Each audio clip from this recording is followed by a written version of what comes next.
Welcome to TableTalk today. Pastor Gary is on a study week this week, and so Luke is joining me.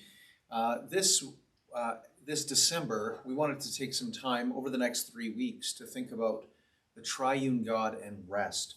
Last year, I wrote a little Advent devotional called The Weary World Rejoices. You can download that from our website, cbcelderton.ca. It's under the resource section, 2021 Advent Devotional. And it really traces, I try to trace from Genesis to Jesus the theme of rest in the Old Testament. Rest is a pretty complicated thing, Luke. Yeah. And we want to spend a little bit of time talking about the rest of God. But what would you say are some of the reasons that people feel like they can't get enough rest? Yeah, our culture and the way we approach life and work, I think, is a really big part of that. The idea that as members of this society that our value is in our economic output is a huge aspect of why we work as much as we do, why we work all the overtime, why we might work holidays and weekends from time to time. Our work-driven, sort of productivity-driven culture isn't the only thing, but I think is a big hindering factor to us as God's people being able to rest properly. Yeah, certainly outwardly there are those external pressures. I think of as well internal pressures that we forge our identity from our work or from the things that we do. If you say to someone, "How are you?" they'll probably say, "I'm busy," right? Yeah. We're all busy. Everybody's busy. Yeah. Everybody's got something to do. And we don't, it would be crazy to say, I'm bored, I've got nothing to do. That would question our productivity, back to your point. It would question our value and our worth. Mm-hmm. And so there is both the external pressure, and then there's an internal pressure to find identity, worth, and value. And those things can create both physical exhaustion, and they can create an internal weariness. Yeah. Let's maybe just take a couple minutes to talk about what those look like, Luke. Yeah. What does external exhaustion look like? You've got a baby, Yes, so that's right. So you might be able to help us a little bit on this. Yeah, external exhaustion, not getting enough sleep, always being tired, feeling like you can never quite fully think straight and that your mind's not ever fully there. I will admit, my wife has more of that than I do, and thankfully our baby has been a fairly good sleeper, all things considered, so we're very blessed. But it does, lacking sleep and lacking time of physical rest really does affect the body in pretty profound ways, and what affects our bodies affects our minds. And so there's definitely, as we are externally exhausted, we lose our ability to act and think the way we would even want to. Yeah, and then you've got internal pressures, the pressure to prove yourself. Maybe some people who are watching, they feel that they've got to perform at work to a certain standard. Mm-hmm. And so if you don't feel like you ever measure up or that you have accomplished what you need to do, you can feel an internal weariness, and you can see how that affects you by being discouraged. You can despair. You can get to places where the world looks pretty dark and dim. Yeah. The Bible is full of a message of the rest that God offers to us. Mm-hmm. And as we were talking a few minutes before we went to start recording this, we were just chatting about how it's at the very beginning of time. How does rest show up really in the Bible? Yeah, the first place we see it is right at the beginning in Genesis, right at the creation story. We see that God rested. He created for 6 days, and on the seventh day, God rested. That's the very first place that we see rest. Why do you think it's important that we get this message that God rests? Like, is God tired? Is he exhausted after a 6-day work week? And so we should expect the same? It's pretty easy for us to, I think when we see Genesis and we see that God rested, immediately our ideas of what rest even is are challenged pretty significantly because no, we we know very clearly, it's for anybody who's read the Bible for any period of time would know, God doesn't get tired. God doesn't need sleep. He was not physically overexerted from the act of creation, but God did stop, and he did at some point finish and cease his creative work, and took time to enjoy it, and took time to just look at it and take it in. And that it's important for us as those who are made in God's image to understand that if God models this rest for us, then that is a rest that is meant to be enjoyed by us as well. Yeah, so I think of Psalm 121, Mm-hmm. and where we hear as the pilgrims go up to the temple, I lift my eyes to the hills. Where does my help come from? My help comes from the Lord who made heaven and earth. He will not let your foot be moved. He who keeps you will not slumber. Behold, he who keeps Israel will neither slumber nor sleep. Because the Lord is your keeper. The Lord is your shade on your right hand. And so you get that picture of it's the Lord who is constantly watching over his creation. He's caring for it.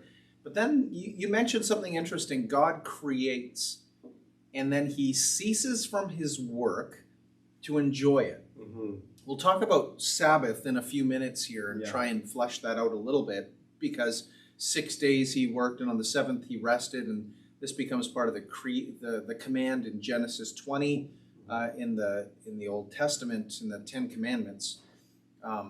But let's take a minute here, Luke. Let's think about this enjoyment. Yeah. Because this might actually be helpful for us then to think about what does rest look like. Yeah. First, let's start with the side where we go in our culture. When people think of rest, what do they think of? What kinds of ideas come to their mind? Yeah, when we think of rest generally, I think what pops into my mind immediately would just be things like sleep.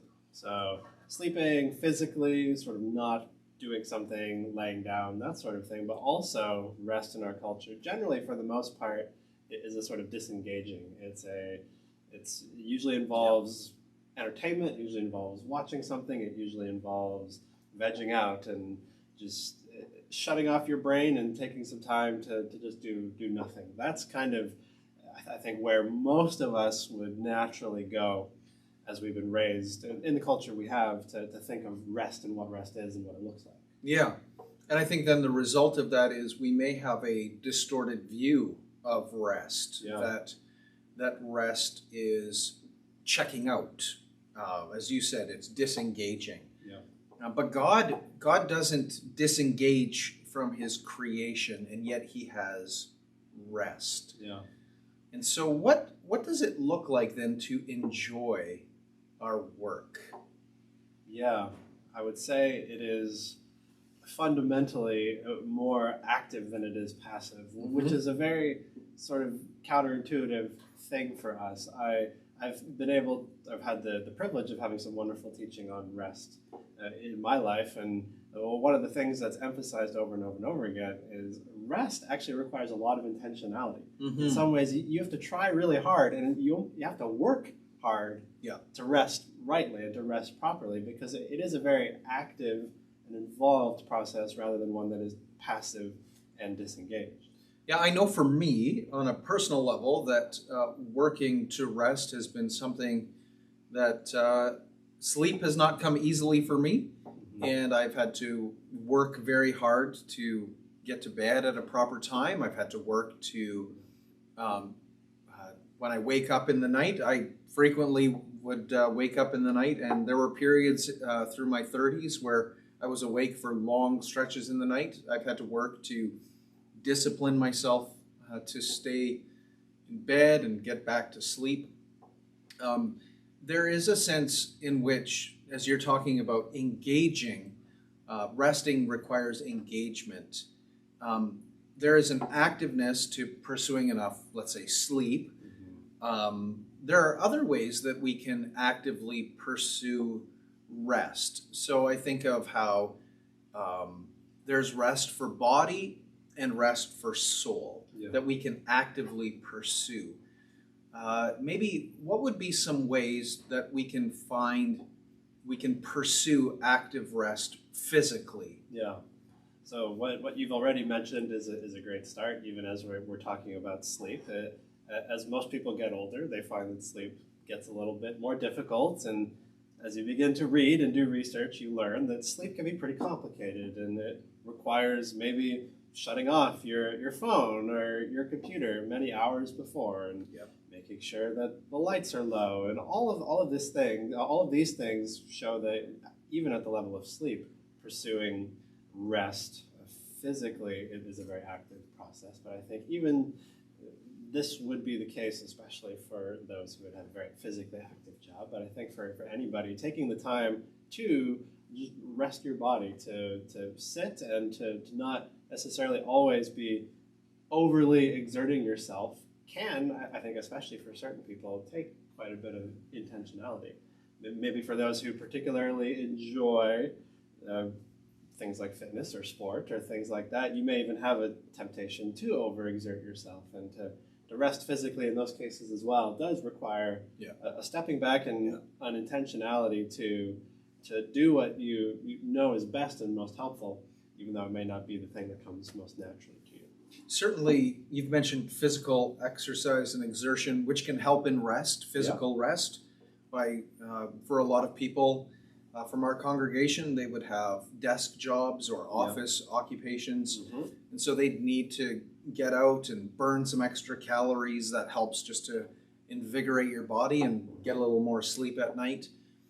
But you could be the type of person who is lazy and not get enough rest. That's also either. Very true, yeah. So I'm wondering then about this internal rest that we need, because people can be lazy and yet be restless. Yeah. Maybe what does that look like to be lazy and internally restless? Yeah, so the distinction you're making would be sort of lazy physically, but then sort of internally, spiritually restless. Is that kind of it is very, very possible that, I mean, in some cases, a sort of a lack of engagement, a lack of doing things, a lack of a sense of purpose, or a lack of having fulfilling work to do can cause a level of emotional, mental, spiritual exhaustion. There may be certain cases where actually doing a little more could be helpful as well. You know, as the more you work, generally, the better you sleep, and there may be a correlation there, but certainly we'll be getting into before long a sense of spiritual rest and what that means. So maybe we can. Yeah, that's exactly. Start heading in that direction. Yeah, that's exactly where we're going, because we can be lazy externally. It might be we're lazy with our work. We might be lazy with not getting physical exercise. There's lots of ways to be lazy and yet still be. You might think being lazy equals resting, and yet laziness actually is counterproductive to rest, because the soul needs rest. Yeah. And so I'm thinking of how the Lord had commanded in the Old Testament his people to work 6 days and on the seventh day rest. What is that rest pointing to in the Old Testament? Yeah. In the Old Testament, when we look at the Sabbath, when we look at that command to rest on the seventh day, I think a huge part of it has to do with a trust in the Lord, a trust in the Lord for provision, a trust in the Lord that he'll provide what's needed. I think about especially in the wilderness with the manna. Even then, they were not supposed to go out on that seventh day to collect their food. They would have to trust that enough manna would fall from the sky on the right day, that they'll have what they need. And this, in a community that has lots of farmers, I think this is a particularly apt thing for us. I think of when we have a lot of farmers in our congregation who do try to rest and who trust the Lord for that provision in a very real way. They want to take a day of rest, often on a Sunday. I know lots of farmers who try not to work on Sundays as often as they can, and there's that element there that's very real even in our day of trusting that the Lord will provide in 6 days, and that you don't need all 7 days to get by when you're trusting in the Lord.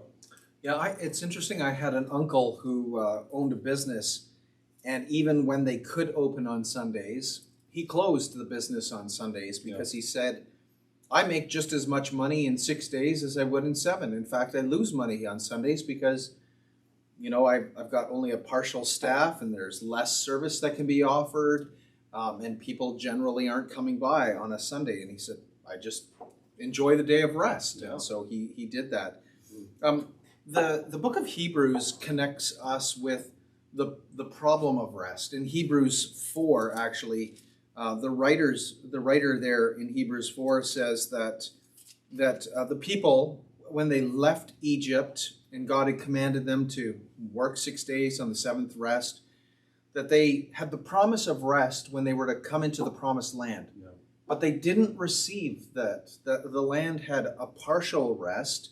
They were to conquer their enemies and the land would find rest. Joshua 21 tells us, but they never found complete rest. No. What is the rest then that remains? Yeah. The author of Hebrews starts there and then talks about rest as it pertains to us here today. And ultimately that rest is fulfilled in Christ, in the new creation, in the true and final promised land. It's really, I think, fundamentally, as we understand rest in the New Testament, it's a being right with God. It's enjoying, being in and enjoying God's presence, and not having our constant work and striving being what gets us to that place. So we rest fundamentally in Christ's work, which is done for us, that brings us back into the presence of God, allows us to enjoy Him and His presence as we were created to do. Yeah. Ultimately, in a new creation, which the promised land of the Old Testament pointed to. Let's make that connection between we can have an internal weariness because we're constantly restless, whether it's we might be lazy because we don't know what to do, or we're overly busy because we're trying to find our identity in our work, or we're trying to find our value or our significance through our work. So how does Christ's rest connect with those things? Yeah. I think ultimately it allows us to live the way that we were created to live. So as you talk about value, we were never designed to find our ultimate worth and value in what we do, what our job is, or how much money we make.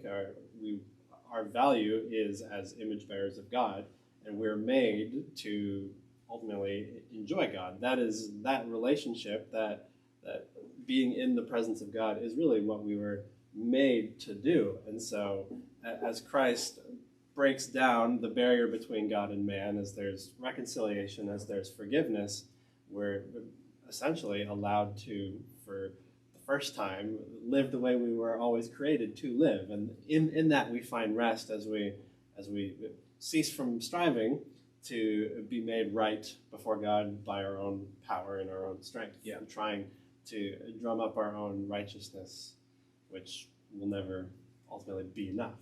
Yeah, so I could be lazy and feel restless because I know I should be doing something and yet not know how to do it or what to do.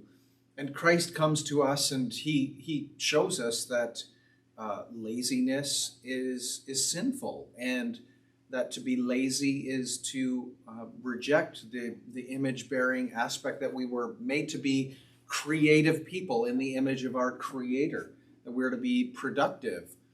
But on the flip side of that, as you're saying, we can fall into the other side of the ditch, which is I find my identity and my value and my worth in how much I do and what I accomplish, to which Christ says, no, you find your identity in me. Yeah. Your value doesn't come from your productivity.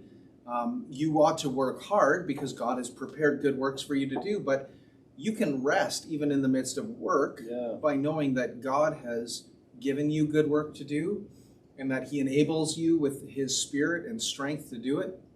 And so all of those things are helpful. Let's end here today, Luke, with just a couple of thoughts because we're almost out of time here. But let's end with a couple thoughts on some practical ways, physically and spiritually, to get rest. Yeah. One of the most helpful, practical pieces of advice that I had been given about rest is fairly simple, almost even, it almost seems maybe a little too simple, but I think it's very helpful. And that is that we really know, most of us, what we actually find restful. We've all had experiences where we've come away from what was supposedly rest time. We feel just as tired and exhausted, and we come away not feeling particularly refreshed by our rest time. We all sort of know, whether we really want to acknowledge it or not, what makes us feel truly and honestly rested, and what we come away from not really feeling refreshed by. And so just taking an honest sort of stock of that and intentionally seeking those things that you know you walk away from feeling refreshed, that is both on a physical level and on an emotional level, is one of the best ways that we can begin to just be intentionally thinking about rest. I think unintentionality is probably the biggest enemy of good and proper rest, and that helps us to think in those ways and to be intentionally seeking those things that we know truly refresh us. Yeah, so I think of a couple things practically. I love to go for a hike through nature, and that's very refreshing for me. For lots of people, for sure. Certainly, for me as a person who loves other people, spending time with other people who are encouraging to me, that refreshes my soul, especially other Christians. Worship then becomes this very practical means of finding rest for my soul, being under the Word of God and having His Word ministered to me.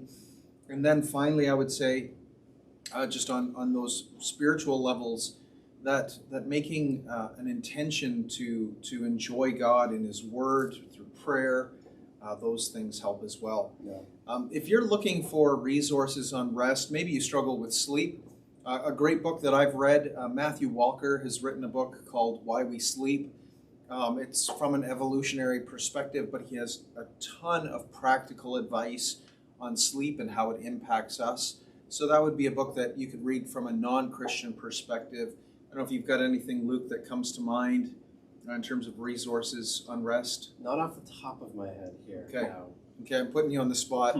But certainly, the other person I'd recommend in terms of technology and how you use technology would be Andy Crouch. He's got a book called The Tech-Wise Family, and he just goes through how technology can cause us great distress. And you hear that de-stress, the distress that it's actually fighting against rest. So those are two works that you might want to consider. And as always, having a nap can sometimes be the most spiritual thing you can do, as my professor Don Whitney would say. Mm-hmm. And so don't forsake having a nap, because you need to keep going, but don't be lazy. The Lord has given you good works to do. Next week, we'll take a look at Christ and the rest that He provides in the gospel. But for this week, thanks for joining us on Table Talk. Hope to see you on Sunday, either online or in person. God bless you. Have a great week. Bye, everybody.